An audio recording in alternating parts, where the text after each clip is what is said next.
ସମସ୍ତଙ୍କୁ ପଖାଳ ଦିବସର ଅନେକ ଅନେକ ଶୁଭେଚ୍ଛା ଓ ଶୁଭକାମନା। ଆଜି ମୁଁ କାହିଁକି ଭାବିଲି ଆମକୁ କ'ଣ ସ୍ପେଶିଆଲି ଓଡ଼ିଆ ହେଇବି ପଖାଳ ଦିବସ ପାଳନ କରିବା ପାଇଁ ଗୋଟେ ଦିନ ଦରକାର। ଚାଲନ୍ତୁ ଜାଣିବା।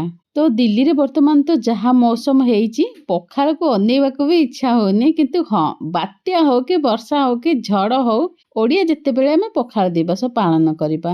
ଆଜି କ'ଣ ହେଇଛି ନା, ସକାଳୁ ସକାଳୁ ମୁଁ ଘରକୁ ଫୋନ୍ କରିଥିଲି। ଘରକୁ ମାନେ ମୋ ଶାଶୁ ଘରକୁ ଫୋନ୍ କରିଥିଲି। ମୋ ଯାଆଙ୍କ ସାଙ୍ଗରେ କଥା ହେଉଥିଲି। ମୁଁ କହିଲି, ଆଉ ନାନୀ ପଖାଳ ଦିବସ କରିସାରିଲଣି ନା ନାହିଁ?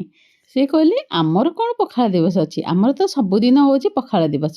ତାପରେ ମୁଁ ବସି ଏ କଥା ଭାବିଲି, ଆରେ ହଁ ତ, ଆମ ଓଡ଼ିଆମାନଙ୍କର ମନ ଆଉ ପ୍ରାଣରେ ତ ପଖାଳ ବସି ରହିଛି।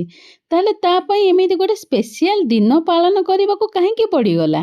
କ'ଣ ସେ ସ୍ପେଶିଆଲ ଦିନ ହେଲେ କେବଳ ଆମେ ପଖାଳ ଖାଇବା? ଏମିତି ଭାବିବା ବେଳେ ମୋତେ ଲାଗିଲା, ଯେଉଁଟା ମୋର ପର୍ସନାଲ ଓପିନିଅନ୍, ବୋଧହୁଏ ଆମ ପରି ଯେଉଁମାନେ ବାହାରେ ରହୁଛନ୍ତି ସେମାନେ ବୋଧହୁଏ ପଖାଳ ଖାଇବା କମ୍ କରିଦେଇଛନ୍ତି ବା ଭୁଲି ଯାଇଛନ୍ତି। ଆଉ ସ୍ପେଶିଆଲି ତାଙ୍କମାନଙ୍କ ପାଇଁ ବୋଧହୁଏ ପଖାଳ ଦିବସଟା ଆଣିବାକୁ ପଡ଼ିଗଲା। ଆଉ ଏଇଟା ହେଉଛି ମୋର ପର୍ସନାଲ ଓପିନିଅନ୍।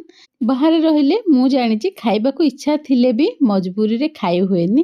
ମୋ ପରି ଯେଉଁମାନେ ରହୁଛନ୍ତି ସେମାନେ ମୋ ସହ ରିଲେଟ୍ କରିପାରିବେ। ଆପଣମାନେ କ'ଣ ଭାବୁଛନ୍ତି ଆ ଉପରେ? କାହିଁକି ଆମକୁ ପଖାଳ ଦିବସଟା ଗୋଟେ ଦିବସ ପାଳନ କରିବାକୁ ପଡ଼ିଗଲା? ଆପଣମାନେ ମୋତେ କମେଣ୍ଟ କରି କମେଣ୍ଟ ବକ୍ସରେ ନିଶ୍ଚିନ୍ତ ଜଣେଇବେ। ଆଉ ଏଇସବୁ ଆଇଟମ୍ ମୁଁ 7ଟାରୁ 8ଟା ଆଇଟମ୍ ପ୍ରାୟ କରିଥିଲି ପଖାଳ ଦିବସରେ ଖାଇବା ପାଇଁ। ଆଉ ଆପଣମାନେ ପଖାଳ ଦିବସରେ କ'ଣ ସବୁ ତିଆରି କଲେ ମୋତେ କମେଣ୍ଟ ବକ୍ସରେ କମେଣ୍ଟ କରି ଜଣେଇବେ। ପ୍ରିପାରେସନ୍ର ଫୁଲ୍ ଭିଡ଼ିଓଟା ଆପଣଙ୍କୁ ଏଇ ଭିଡ଼ିଓର ରିଲେଟେଡ୍ ଭିଡ଼ିଓରେ ମିଳିଯିବ।